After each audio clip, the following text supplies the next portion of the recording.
పతంతి పితరో హ్యేషాం లుప్త పిండూదక క్రియా అంటున్నాడు. నేను యుద్ధం చెయ్యను, నేను వీళ్ళని చంపను, నాకు చంపడం ఇష్టం లేదు, ఈ నిత్తుటికూడు నాకు వద్దు, నాకు ఈ రాజ్యం వద్దు, నేనే దుర్యోధనుడి చేతిలో చనిపోతానంటున్నాడు.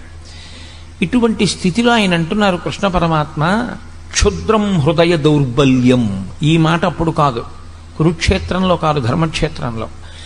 ఈ మాట మానవాళి ఎంతకాలం ఉంటుందో, ఈ లోకములు ఎంతకాలం ఉంటాయో అంతకాలము ఈ మాట పనిచేస్తుంది. అందుకే భగవద్గీత యొక్క శక్తి అటువంటిది. క్షుద్రం హృదయ దౌర్బల్యం. క్షుద్రము అంటే అంతకన్నా హేయమైనది, అంతకన్నా నీచమైనది, అంతకన్నా తిరస్కరింపబడవలసినది, అంతకన్నా వర్జింపవలసినది వేరొకటి లేదు. అది క్షుద్రం. ఏది క్షుద్రం? హృదయ దౌర్బల్యం. మనసు బలహీనపడిపోవుట, మనసు దౌర్బల్యమును పొందుట. అంటే మనసుకి ఉండవలసినటువంటి బలాన్ని మనసు కోల్పోవడం. ఇప్పుడు మీరు ఒక విషయాన్ని చాలా జాగ్రత్తగా గమనించాలి. కృష్ణ పరమాత్మ మాట్లాడుతున్న దాంట్లో ఆయన అంటున్నారు, నీకు హృదయ దౌర్బల్యం ఏర్పడినది, దీన్ని త్యక్తోత్తిష్ట పరంతప, దీన్ని విడిచిపెట్టి ఉత్తిష్ట లే. ఇప్పుడు విడిచిపెట్టడానికి అర్జునుడు పట్టుకున్నాడా దౌర్బల్యాన్ని? మోహమునకు ఎప్పుడైతే వశుడయ్యాడో, ఎప్పుడైతే అటువంటి మోహము తనని ఆక్రమించడానికి, తన బుద్ధిని కప్పడానికి, వివేచనతో ఆలోచించడం అన్నది పక్కన పెట్టేశాడో అప్పుడు ఆ మోహం వచ్చేసింది. ఆ మోహము చేత అక్కర్లేనటువంటి బలహీనత వచ్చింది. ఇప్పుడు ఇది హృదయ దౌర్బల్యం అయిపోయింది. ఆయనకి శరీరమునందు బలం లేకపోలేదు. అర్జునుడు అప్పుడు ఆ కూలబడినప్పుడు కూడా అంతే బలవంతుడు. ఆయనకి నీరసం వచ్చో లేకపోతే గుండెపోటు వచ్చో పడిపోలేదు. ఆయన విపరీతమైన బలం ఉన్నవాడై పడిపోయాడు. గాంధీవం పట్టుకోగలిగిన వాడై గాంధీవం వదిలిపెట్టేశాడు. అస్త్రములను ప్రయోగించగలిగిన వాడై ప్రయోగించనంటున్నాడు. అంతమందిని చంపగలిగిన వాడై నేను చంపనంటున్నాడు. దీనికి కారణం ఆయనకి శరీరంలో ఏమైనా నీరసం వచ్చిందా, మనసులో బలహీనత వచ్చిందా? మనసులో బలహీనత వచ్చింది. క్షుద్రం హృదయ దౌర్బల్యం. ఇందువల్ల అలా వస్తుంది అంటే మీరు ఇక్కడ ఒక చిన్న విషయాన్ని గమనించవలసి ఉంటుంది. శరీరము స్థూలము, మనసు సూక్ష్మము. ఈ రెండింటికి ఉండే పెద్ద తేడా అక్కడ ఉంటుంది. ఏది సూక్ష్మమై ఉంటుందో దానిని వశం చేసుకోవడం కష్టం, ఏది స్థూలమై ఉంటుందో దాన్ని వశం చేసుకోవడం తేలిక. మీరు ఒక వ్యక్తి శరీరాన్ని వశం చేసుకోగలరు. ఒక వ్యక్తి సమాజంలో దొంగతనాలు ఎక్కువ చేస్తున్నాడు, సమాజంలో చెయ్యకూడని పనులు చేస్తున్నాడు. మీరు ఆ వ్యక్తిని తీసుకెళ్ళి, ఆ వ్యక్తి యొక్క శరీరాన్ని తీసుకెళ్ళి ఓ కారాగారంలో పెట్టగలరు, ఓ 2 ఏళ్ళు 3 ఏళ్ళు. ఆ వ్యక్తి యొక్క మనస్సు యందు పరివర్తన తీసుకురాగలదా కారాగారమో అని నన్ను అడిగారు అనుకోండి, తీసుకురావచ్చు, తీసుకురాలేకపోవచ్చు. లేదా అతను అంతకన్నా పెద్ద దొంగ కావచ్చు. ప్రతీకార బుద్ధిని పెంచుకున్నవాడై, నన్ను ఫలానా అప్పుడు నేను యామరపాటుగా ఉన్నప్పుడు పట్టుకున్నారు కనుక నేను అసలు యామరపాటు పొందకుండా నేను సమాజాన్ని ఇబ్బంది పెడతాను అని అన్నాడు అనుకోండి. ఇప్పుడు మీరు అతని శరీరాన్ని బంధించగలిగారేమో కానీ అతని మనసులో పరివర్తన ఏమైనా తీసుకురాగలిగారా? మీరు తీసుకురాలేరు. స్థూల శరీరాన్ని వశం చేసుకోవచ్చు, బంధించవచ్చు. స్థూల శరీరాన్ని మీరు తీసుకొచ్చి కట్టి పడేయచ్చు మీ దగ్గర. కానీ సూక్ష్మ శరీరాన్ని మీరు వంచలేరు, మీ తరం కాదు అది. అది తనంత తానే మారవలసి ఉంటుంది. అది మారేది దేనికి అంటే ఒక్క బోధకు మాత్రమే మారుతుంది. పరివర్తన తనంత తాను మార్పు చెందితే అది సద్బుద్ధితో ఉంటుంది. అది అలా సద్బుద్ధితో ఆలోచన చెయ్యనంత కాలం అది దుర్బుద్ధితోనే ఉంటుంది. మీకు నేను ఇంకొక మాట చెప్పవలసి వస్తే, యథార్థానికి శరీరమునకు ఎంత బలమున్నది అన్న దాంతో అతను సృష్టించేటటువంటి ప్రమాదమునకు సంబంధం ఉండదు. అతను ఏ బలము లేనివాడు కావచ్చు, అత్యంత బలహీనుడు కావచ్చు. అతనేమి నిజంగా నలుగురు వచ్చి కలియబడితే నలుగురిని పడగొట్టగలిగిన శక్తి లేనివాడు కావచ్చు. కానీ అతని మనస్సు మాత్రం మహాక్రూరముగా ఉందనుకోండి, అతని మనస్సు విషపు పురుగుగా ఉందనుకోండి, అది చాలా క్రూరమైన ఆలోచనలు చెయ్యగలిగితే అతని క్రూరత్వము ఎంత దూరం ఉందో ఆ ఆలోచనని బట్టి అతని శరీరము అంత బలవంతరము కాకపోయినా అతను సమాజమునకు ప్రమాదము చెయ్యగలడు. అతని శరీర బలంతో సంబంధం లేకుండా కేవలము అతని మనస్సు యొక్క క్రౌర్యము అతని శరీర బలాన్ని దాటి సమాజానికి అపకారం చేస్తుంది. అదేవిధంగా ఒక వ్యక్తి శరీర బలం ఎంత సంబంధం ఉండదు, కానీ ఆయన మనస్సుకి ఉన్నటువంటి పవిత్రత చేత, మనస్సుకి ఉన్నటువంటి శక్తి చేత ఆయన సమాజమునకు అంతటి మహోపకారమును చేయగలరు. 95 సంవత్సరముల వయస్సులో పరమాచార్య స్వామి తన ధర్మానికి తాను కట్టుబడి సన్యాస ధర్మం అంటే సన్యాస ధర్మమేనని మహానుభావుడు వాహనం ఎక్కకుండా తోపుడు రిక్షా పట్టుకుని నడిచి వెళ్ళారు. ఒక దేవాలయ ప్రాంగణంలో రాత్రివేళ పడుకుని నిద్రపోయేవారు. 96 సంవత్సరముల వయస్సు కలిగినటువంటి శరీరం ఏ బలం ఉందని అలా చేయగలిగింది? ఆయన నోరు విప్పి ఒక్క మాట మాట్లాడితే ఆ మాట ఎంతో గొప్పదయ్యింది. ఒకానొక సభకి వెళ్ళారు పరమాచార్య స్వామి వారు. వెళితే సభలో ఉన్న వాళ్ళు అన్నారు, మీరు మాకు నిరంతరం మంచి మాటలు చెప్తున్నారు, కానీ మేము పాపములను చెయ్యకుండా నిగ్రహించుకోలేకపోతున్నాం. మేము పాపం చేస్తున్నాం. మాకు తెలుసు మీరు చెప్తున్న బోధల వలన మాకేమర్థం అవుతోందంటే మేము చేస్తున్నటువంటి పాపములే మమ్మల్ని బాధపడుతున్నాయి, ప్రకృతి యందు దేవతానుగ్రహం లేని స్థితిని కల్పిస్తున్నాయి.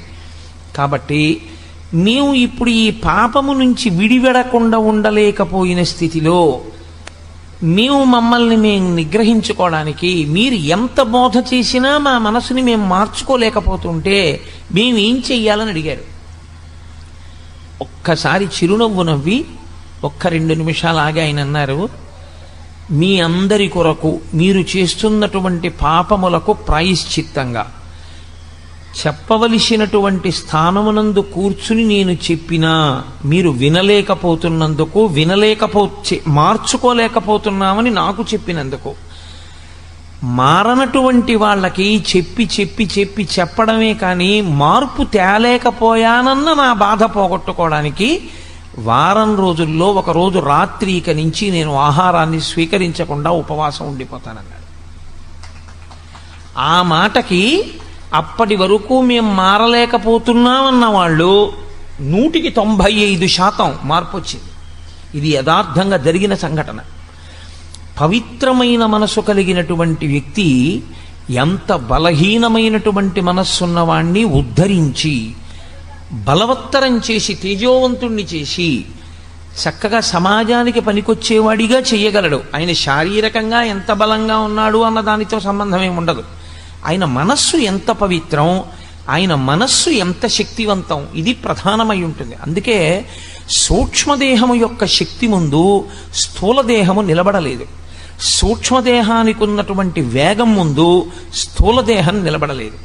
స్థూలదేహానికి ఉండే వేగం చాలా చాలా తక్కువ. నేను ఇక్కడి నుంచి హైదరాబాద్ వెళ్ళాలి అని అనుకున్నాను అనుకోండి, కనీసం నేను 11 గంటల నుంచి 12 గంటలు ప్రయాణం చేస్తే తప్ప నా స్థూల శరీరం హైదరాబాదుని చేరుకోలేదు. అదే నా సూక్ష్మ శరీరంతో నేను హైదరాబాద్ వెళ్ళాలి అని అనుకున్నాను అనుకోండి, మా అబ్బాయి ఇల్లు నాకు జ్ఞాపకానికి వచ్చింది అనుకోండి, ఒక్క క్షణంలో మా అబ్బాయి హాల్లో కబ్బోర్డ్లో పైగూట్లో కుడి చేతి పక్కన ఏ వస్తువు పెడతాడో నాకు కనపడుతుంది మనోనేత్రంలో. సూక్ష్మ శరీరానికి వేగం ఉంటుంది, స్థూల శరీరానికి అంత వేగం ఉండదు. అందుకే సూక్ష్మ శరీరం స్థూల శరీరాన్ని వశం చేసుకుని ఉంటుంది. ఎప్పుడు అన్ని శక్తులు దానివి. ఆ మనస్సు పవిత్రమై, ఆ మనస్సు ఎప్పుడూ పవిత్రమైన వస్తువుల్ని పట్టుకునేటట్టుగా తర్ఫీదిచ్చుకున్న జీవుడున్నాడే, వాడు కూడా దాని వలన తరించిపోతుంటాడు. స్థూలదేహంతో ఎంత చేస్తున్నాడన్నది కాదు, సూక్ష్మదేహంతో చేసినది ఏదుందో అది అపార శక్తివంతము. దీనికో లక్షణం ఉంది, ఇది విపరిణీయతే. దీనికి ఉన్న లక్షణం ఏమిటంటే శరీరముగా ఉంటుంది, దేహముగా ఉంటుంది. శరీరము అన్న పేరు చేత దీనికి శిథిలం అవ్వడమే దీని యొక్క లక్షణం. ఇది పెరుగుతోంది అంటే దీని సంధిబంధములు విడిపోతాయి, దీని యందు ప్రజ్వరుడు ప్రవేశిస్తాడు. ఇది నానాటికి మారిపోతుంది. నానాటికి మారిపోయి చిట్ట చివరికి ఏమవుతుందంటే ఇది దహింపబడుతుంది. దీన్ని తీసుకెళ్లి కాల్చేస్తారు. కాబట్టి దీని చిట్ట చివర ఏం జరుగుతుంది అంటే, మీరు ఎంత గౌరవంగా శరీరాన్ని చూశారు, ఎంత ప్రేమగా చూశారు, ఆ శరీరం లోకంలో ఎన్ని గౌరవాలు పొందింది, ఎన్ని దండలు వేయించుకుంది, ఎంతమందితో నమస్కారాలు పెట్టించుకుంది, ఆయన మాట్లాడితే ఎన్ని వేల మంది విన్నారు, ఎన్ని నమస్కారాలు చేశారు, వీటితో ఏమీ సంబంధం ఉండదు. ఆ శరీరముతో ఉండగా ఆయన చేసుకున్న మంచి పనిది. కాబట్టి ఈశ్వర శాసనాన్ని ఆయన ఔదల దాల్చాడు. కానీ అది ఎంత గొప్ప శరీరమైనా కావచ్చు, ఎంతటి మహాత్ముడి శరీరమైనా కావచ్చు, తొట్టతొదకు మాత్రం కాలిపోవలసిందే, అథవా భూమి యందు కప్పి పెట్టబడవలసిందే తప్ప వేరొకలా శరీరంతో ఉండడం అన్నది మాత్రం సంభవం కాదు. అంతటి మహాత్ముడైన పరమాచార్య స్వామి వారైనా కూడా ఆయన శరీరం పంచభూతాల్లోకి వెళ్ళిపోవలసిందే. వివేకానందుడైనా వెళ్ళిపోవలసిందే, రామకృష్ణ పరమహంస అయినా వెళ్ళిపోవలసిందే. శరీరములు వెళ్ళిపోతాయి. కాబట్టి మనస్సు అది శక్తివంతమై ఉంటుంది. ఇది ఎంత జర్జరీభూతమైపోనివ్వండి, ఇది ఎంత వృద్ధాప్యమును పొందనివ్వండి, మనస్సు బలంగా ఉందనుకోండి, మనస్సు తేజోవంతంగా ఉందనుకోండి, మనస్సు పవిత్రంగా ఉందనుకోండి, అది మాట్లాడిన ఒక్క మాట లోకానికంతటికి ఉపనిషత్తు అయి కూర్చుంటుంది. అందుకే వేదాంతము అనుభవంలోకి రావాలి, వేదాంతము మనస్సుని పవిత్రం చేయడానికి పనికి రావాలి.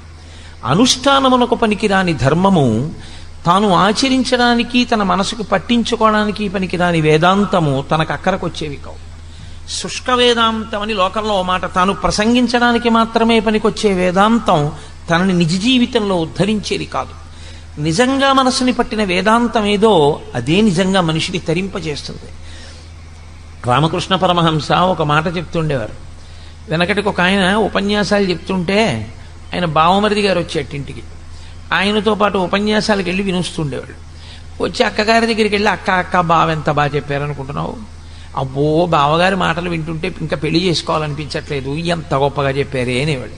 రోజు భార్య అనేది భర్త దగ్గర, ఏమండి మీరు ఆ ఉపన్యాసాలకు వెళ్ళినప్పుడు వాడిని తీసుకెళ్తున్నారు, పిల్లవాడు వాడు వైరాగ్యం పొందుతున్నాడు, వాడేమో చిచి ఇంకా నాకు అక్కర్లేదు అక్క, నాకు అసలు ఇష్టం లేదు, ఇంకా జీవితం అంటే అసహ్యం పుట్టేసింది, బావగారి మాటలు విన్న తర్వాత ఇంకా పెళ్ళి ఏమిటి, జీవితం ఏమిటి, సంసారం ఏమిటి అనిపిస్తోంది అంటున్నాడు. వాడు ఏ సన్యాసుల్లోకి వెళ్ళిపోతాడో భయంగా ఉందండి అని. అంటే భర్త అనేవాడు రోజును భయపడకే, అసలు నిజంగా నోటితో ఇన్ని మాటలు మాట్లాడిన వాడు ఎవడుంటాడో వాడు సంసారాన్ని విడిచిపెట్టడు. ఎవడు నిజంగా వైరాగ్యాన్ని పొందాడో వాడు చెప్పి చెప్పకుండా పోతాడు, వెళ్ళిపోతాడు. రోజు ఆవిడ అలాగే అంటుండేది, ఆయన అలాగే అంటుండేవాడు. ఒకరోజు మళ్ళీ భార్య అడిగింది భర్తని, ఏమండి ఇవాళ మా తమ్ముడు మరీ గొప్పగా చెప్పేశాడండి. పడుక్కుంటున్నాడు ఆయన మంచం మీద, పడుకుంటున్నవాడు లేచి అన్నాడు, ఏమిటో మీ తమ్ముడు మనసుకు వంట పట్టింది అనుకుంటున్నావు, సన్యాసుల్లో కలిసిపోతాడు అనుకుంటున్నావు, నిజంగా మనసుకు వంట పట్టినవాడు ఇంట్లోంచి ఎలా వెళ్ళిపోతాడో తెలుసా, ఇదిగో ఇలా వెళ్ళిపోతాడని తువ్వాలు తీసుకుని భుజం మీద వేసుకుని వెళ్ళిపోయాడు. ఆ వెళ్ళిపోవడం ఆయన మళ్ళీ ఇంటికి రాల. అంటే ఆయన మనసుకు వంట పట్టింది. వంట పట్టినది ఏదో అది వేదాంతం, అది అప్పుడు పనికొస్తుంది. వేదాంతం జీర్ణము కావాలి, వేదాంతము మనస్సుని పట్టుకోవాలి. మనస్సుని పట్టని వేదాంతము ఆచరణాత్మకము కాదు, మీకు ధైర్యం ఇవ్వదు. ఎందుకంటే మీకు ధైర్యం ఇచ్చేది, మీకు ద్యుతినిచ్చేది, మీకు జవాన్నిచ్చేది, మీకు ఆ శక్తినిచ్చేది, మీ శరీరాన్ని పవిత్రం చేసేది, జర్జరీభూతమైన శరీరంలో ఉన్నా సరే అసంఖ్యాకమైన పవిత్ర కర్మలు చెయ్యగలిగినది మనస్సొక్కటే, శరీరము కాదు. శరీరములకు పరిమితులు ఉంటాయి. చీకటి పడిపోయిన తర్వాత మీరు వెళ్ళలేరు. అదే కటిక చీకట్లో కూడా మీరు ఆనందనిలయ విమానానికి మాడవీధుల్లో ప్రదక్షిణం చేయగలరు మనస్సుతో. ఈ శరీరంతో, ఈ కంటితో సహస్రదీపాలంకార సేవ చూడాలి అంటే 7 కొండల మీద సాయంకాలం 5:30 నుంచి 6:30 గంట సేపు ఉంటేనే. మనస్సు శక్తివంతమైన వాడికి వెంకటాచలం వెళ్ళి 15 ఏళ్ళైనా, తన ఒంటికి 98 సంవత్సరాల వయస్సు వచ్చేసినా ఆయనకి బెంగ ఉండదు. 98 ఏళ్ల వయస్సులో కూడా ఆయన మడత కుర్చీలో పడుకుని కళ్ళు మూసుకుని మానసికంగా వెళ్ళిపోగలడు. అందుకే కిష్కింధకాండ చివరిలో రామాయణంలో ఒక అద్భుతమైన ప్రతిపాదన చేస్తారు వాల్మీకి మహర్షి. ఆయన అంటారు, సవేగవాన్వేగ సమాహితాత్మ హరిప్రవీర పరవీరహంత మనస్సమాధాయ మహానుభావో జగామలంకాం మనసా మనస్వీ అంట. అద్భుతమైన శ్లోకం. సుందరకాండకంతటికీ కూడా అదే పునాది, ఆ శ్లోకమే పునాది. అందులో ఆయన ప్రారంభం చేస్తూనే హనుమ లంకాపట్టణాన్ని శరీరంతో చేరలేదు, ఇంకా 100 యోజనముల దూరం వెళ్ళలేదు సముద్రాన్ని దాటి. కానీ జగామలంకాం మనసామనస్వి, మనసుతో మాత్రం వెళ్ళిపోయారు లంకాపట్టణానికి. కిందనున్న వాళ్ళు కొన్ని కోట్ల వానరములు ఉన్నాయి, ఇవేం చూస్తున్నాయి, అయ్య బాబోయ్ ఇంత పెద్ద సముద్రం ఉంది కదా ఎలా పెడతాడంటున్నాయి. వీళ్ళెవరు వెళ్ళేవాళ్ళు గారు, చూసేవాళ్ళు వెంగెట్టుకుంటున్నారు ఎలా పెడతాడని. వెళ్ళవలసిన వాడు చేరిపోయాడు మనసుతోటి. అంటే ముందు మనసుకు ఆ బలం ఉంటే తప్ప శరీరం వెళ్ళదు. మనస్సుకి ఆ బలం ఉండాలి. మనస్సు కాని బలహీనమైపోయింది అనుకోండి, ఉత్తర క్షణం వచ్చేటటువంటి పెద్ద ప్రమాదం ఏమిటో తెలుసా అండి? ఆలోచన స్రవంతిని ఎప్పుడూ కూడా మీ శక్తి జ్ఞాపకం వచ్చేటట్టుగా మిమ్మల్ని నడవనివ్వదు. భయం పుట్టేసింది అనుకోండి, లోపల నుంచి ఏ కారణానికైనా భయం వచ్చేసింది అనుకోండి, ఇంకా ఎంతసేపు ఏ ఆలోచన వస్తుందో తెలుసా అండి? ఏమైనా అయిపోతే అదే తప్పించి అసలు ఏదీ చేయలేడు. ఆయన శుభ్రంగా ఉంటాడు, ఏమీ ఉండదు, ఆరోగ్యం చక్కగా ఉంటుంది. ఇక్కడి నుంచి హైదరాబాద్ వెళ్ళాలంటే ఇంకోళ్ళని తోడు అడుగుతాడు, ఎవరన్నా మీరు వస్తారా అంటాడు. ఎందుకంటే తోడు, హైదరాబాద్ మీరు వెళ్ళొచ్చుగా, మీకేమి ఇబ్బంది లేదు, షుగర్ లేదు, బీపీ లేదు, ఏమీ లేదు, ఎందుకు మీకు తోడు? ఎందుకైనా మంచిది, పెద్దవాడిని అయిపోయాను కదండి, ఒక్కడిని వెళ్ళడం ఎందుకంటే అంటే ఒక్కడిని వెళ్ళడం ఎందుకు, పెద్దవాడిని అయిపోయానంటే. ఆయన అనుమానం ఏమిటంటే తాను చీకట్లో బెర్త మీద పడుకుని ఉండగా పక్క వాళ్ళు ఎవరికి తనకి తెలియనప్పుడు తనకి ఏ స్పృహ తప్పిపోవడమో శోష చేయడమో జరిగితే తన పేరు తాను చెప్పుకోలేకపోతే ఎలా తనని గుర్తుపడతారు? తనేనా అయిపోతాడేమో, తను ఎక్కడో దింపేస్తారేమో, తన పెట్టి ఎత్తుకుపోతారేమో, అన్నీ ఇంకా వికృతమైన ఆలోచనలే, సరి అయిన ఆలోచనలు రావు. ఈ ఆలోచన ఏం చేస్తుందో తెలుసా అండి? హైదరాబాదు చక్కగా పెళ్లి కొడుకులా వెళ్ళిపోగలిగినటువంటి శక్తి ఉన్నవాడు ఎవడూ దొరకలేదని వెళ్ళడం మానేస్తాడు. ఇప్పుడు శరీరంలో బలం లేక వెళ్ళలేదా, మనసుకి జవం లేక వెళ్ళలేదా? దేనికి వెళ్ళలేదు? శరీరానికి బలం లేక వెళ్ళకపోవడం కాదు, మనసుకి బలం లేక వెళ్ళలేదు. ఇంకొక ఆయన ఉంటాడు, ఏమయ్యా ఈ వయసులో ఎందుకయ్యా నీకు గుడికి రోజు ప్రదక్షిణానికి పడిపోతావేమో అన్నారనుకోండి. ఆయన అంటాడు, గుడికి ప్రదక్షిణం చేయకుండా ఉండిపోతాను ఏమిటండి, ఉంటానా? అప్పుడు ఉండనుగా. మరి ఈ శరీరంతో ఉన్నంతకాలం చేయవలసిందే ఉంది, గుళ్ళోకి వెళ్ళడమేగా.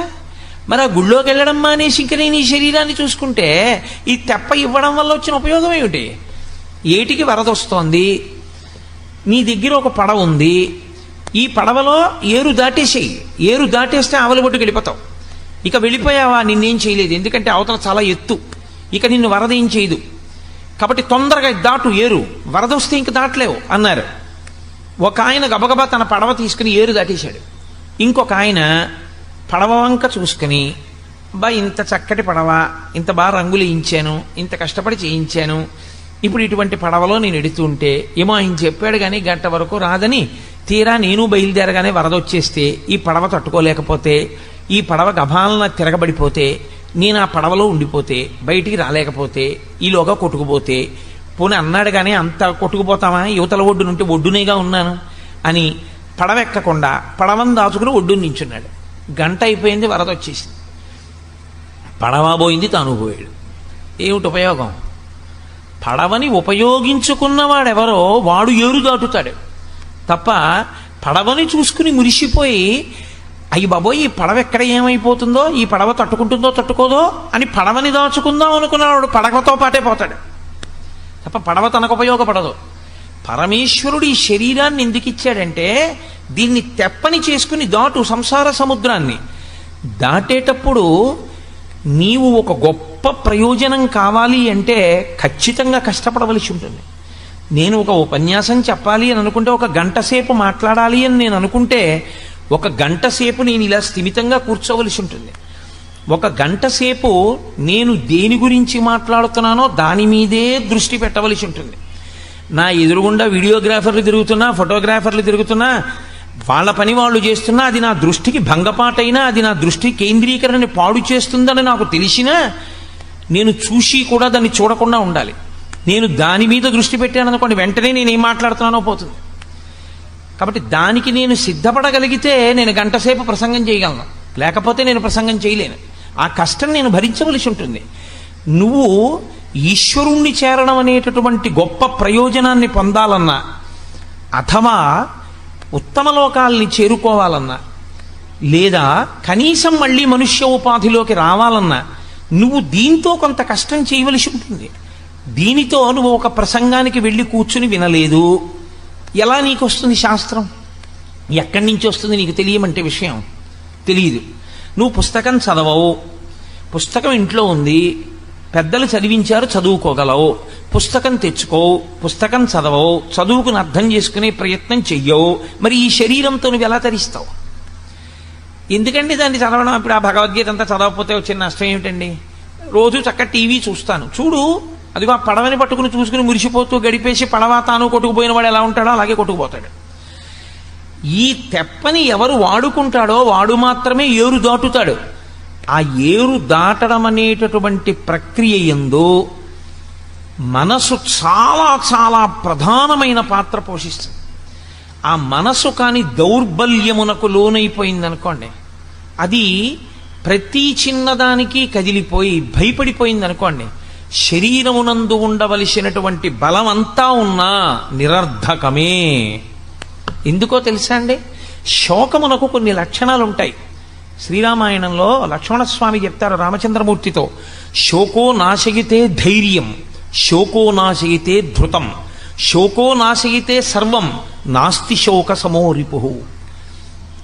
ప్రపంచంలో శోకమును మించిన శత్రువు లేడు.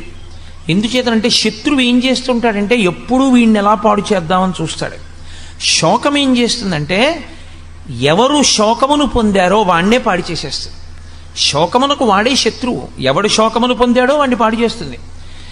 నిప్పు తీసుకొచ్చి నేను జేబులో వేసుకున్నాను అనుకోండి, అయ్యో వాళ్ళు ఎవ్వరూ నిప్పట్టుకోలేదు, పాపం ఈయన ఒక్కడే జేబులో వేసుకున్నాడు అని, జేబులో వేసుకోలేదు నన్ను వీడొక్కడే జేబులో వేసుకుని గౌరవించాడని నన్ను గౌరవించి ఊరుకుని మిమ్మల్ని కాలుస్తుందా? జేబులో వేసుకుని నన్ను కాలుస్తుందా? నన్ను కాలుస్తుంది. అలా శోకము ఎవరి యందు ఉత్పన్నమైందో వాళ్ళనే పాడు చేసేస్తుంది శత్రువై. ఆ శోకము మొట్టమొదట చేసే పని ఏమిటి అంటే శోకో నాశయతే ధైర్యం. శోకము వలన ధైర్యం పోతుంది. ధైర్యము అంటే అది పెద్ద విషయం ఏముందండి, మనం చేయగలం అనలేడు. ఎన్ని వనరులు ఉండనివ్వండి, ఎన్ని సంభారములు దగ్గర ఉండనివ్వండి, ఎంత చెయ్యగలిగిన సమర్థత ఉండనివ్వండి, మొట్టమొదటే బెంగ. నాకు తెలిసిన ఆయన ఒక ఆయన ఉండేవాడు. ఆయన ఉండేది ఏలూరులో, వెళ్ళవలసింది తాడేపల్లిగూడెం. ఇంకా మర్నాడు వెళ్ళాలి తాడేపల్లిగూడెం. వెళ్ళి ఏదో ఒక చాలా ముఖ్యమైన విషయం మీద వెళ్ళవలసి ఉంది నేను ఆయన దగ్గరికి నేను వెళ్ళి అన్నాను, అయ్యా ఇవాళ మనం రేపు పొద్దున్నే 5:30 ట్రైన్ ఎక్కేస్తే తాడేపల్లిగూడెం వెళ్ళిపోతాం. మీ ఇల్లు దగ్గరేగా, పవర్ ప్యాట్ స్టేషన్ వెనకాతలే, కాబట్టి మనం పవర్ ప్యాట్ స్టేషన్లో ఎక్కేద్దాం పాసింజర్ కాబట్టి. అంటే ఆయన అన్నాడు, కష్టం అండి అన్నాడు. ఎందుచేత కష్టం అన్నాను. మీరు చెప్తే ఆశ్చర్యపోతారు. వ్యక్తి మనస్సు బలహీనత అంటే అలా ఉంటుంది. ఆయన నాకు 2 కారణాలు చెప్పాడు. ఈ 2 కారణముల చేత మనం ప్యాసింజర్కి వెళ్ళలేము. ఏమిటి అన్నాను. 3 సందుల అవతల పిచ్చికొక్కొక్కటి తిరుగుతోంది. శీతాకాలం కదండి, 5 గంటలకి చీకటి తెల్లవారదు. 5 గంటలకి మనం ఇంట్లోంచి బయటికి వెడితే ఆ పిచ్చి కుక్క మీద పడితే తాడేపల్లిగూడెం మాట తర్వాత మనని రక్షించేవాడు ఉండడు, హైడ్రోఫోబియా వస్తుంది. ఎవరి ఇంట్లో వాళ్ళు కూడా చూడరు. కాబట్టి సాహసం చేయలేం. పిచ్చి కుక్క 3 వీధుల అవతల ఉంది కాబట్టి మనం వెళ్ళలేం, మొదటి విషయం. 2, నా దగ్గర చిల్లర లేదు. చిల్లర లేకపోతే ఏమండి అంటే మీకు తెలియదు కోటేశ్వరారు, మనం వెళ్ళి బుకింగ్ కౌంటర్లో చెయ్యి పెట్టి 100 రూపాయల కాగితం ఇచ్చి తాడేపల్లిగూడెం అనగానే వాడి చెయ్యి తోసేసి చిల్లర తెచ్చుకోండి అంటాడు. ఎవ్వడు ఇవ్వడు. 100 రూపాయలకి చిల్లర ఇమ్మంటే ఎవడు ఇవ్వడండి. పొద్దున్నే చిల్లర ఎక్కడుందండి అంటాడు.